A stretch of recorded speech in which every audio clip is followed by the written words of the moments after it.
தேவனுடைய பரிசுத்த நாமத்திற்கு மகிமை உண்டாவதாக. இன்று நாம் தியானத்துக்கு எடுத்துக்கொள்ள இருக்கிறதான வேத வசனம் 34ஆம் சங்கீதம் 4ஆம் வசனம். அவர் என்னுடைய எல்லா பயத்துக்கும் என்னை நீங்களாக்கி விட்டார். ஆமென். இன்று பயம் என்பதை குறித்து சற்று தியானிக்கலாம். பயம் என்பது மனிதனுக்கு அவசியமா? நாம் யாருக்கு பயப்பட வேண்டும்? நாம் எதற்கு பயப்படக்கூடாது?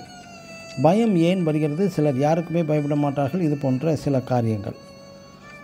முதலாவது, ஆபத்துக்கள், விபத்துக்களை பார்த்து பயம். சிலருக்கு சில மனிதர்களை பார்த்தாலே பயம். சில சூழ்நிலைகள் மற்றும் தவறு செய்யும் பட்சத்தில் பயம் வருகிறது. சிலருடைய எதிர்காலம் குறித்து பயம், தோல்விகளை நினைத்தும் பயம் ஏற்படுகிறது. முதலாவது, பயம் ஏன் வருகிறது என்றால் லேக் ஆஃப் நாலேஜ், அறிவு பற்றாக்குறையும் ஒருவித காரணம். பூரண அறிவு பயத்தை புறம்பே தள்ளும். இரண்டாவது, யாருக்கு பயப்பட வேண்டும் என்றால் நாம் நீதிமொழிகள் 3ஆம் அதிகாரம் 7ஆம் வசனத்திலும் 9ஆம் அதிகாரம் 10ஆம் வசனத்திலும் 28ஆம் அதிகாரம் 14ஆம் வசனத்திலும் கர்த்தருக்கு பயப்படுகிற பயம் குறித்து குறிப்பிடப்பட்டுள்ளது. தீமையை வெறுப்பதும் கர்த்தருக்கு பயப்படுகிற பயமாக நீதிமொழிகள் 8:13 குறிப்பிடப்பட்டுள்ளது. கர்த்தருடைய வசனத்துக்கு பயப்படுகிற மனுஷனையே தேவனும் நோக்கி பார்க்கிறார் என்று ஏசாயா 66ஆம் அதிகாரம் 2ஆம் வசனத்திலும் பார்க்கலாம். மற்றும் நமக்கு மேல் உள்ள அதிகாரிகளுக்கு பயப்பட வேண்டுமாம். சபையின் தலை கிறிஸ்து என்பது போல சபையின் மூப்பர்களுக்கு கீழ்ப்படிய வேண்டுமாம். கணவன் மனைவிக்கு தலையாய் இருப்பது போல கணவனுக்கு பயப்படுதல் அவசியம். மூன்றாவது, நாம் யாருக்கு பயப்பட வேண்டாம்?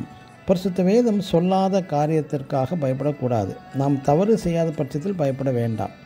எபிரேயர் 13ஆம் அதிகாரம் 6ஆம் வசனத்தில் நமக்கு ஏற்பட்டு வருகிற சூழ்நிலை குறித்து சிறிதும் பயப்பட வேண்டாம்.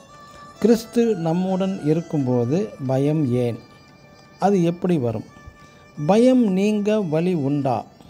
சிறு குழந்தைகள் பயப்படக்கூடாது. நமக்கு சிறு பிள்ளையின் குணம் அவசியம். தீமையை வெறுப்பதும் பயம் நீங்க வழி.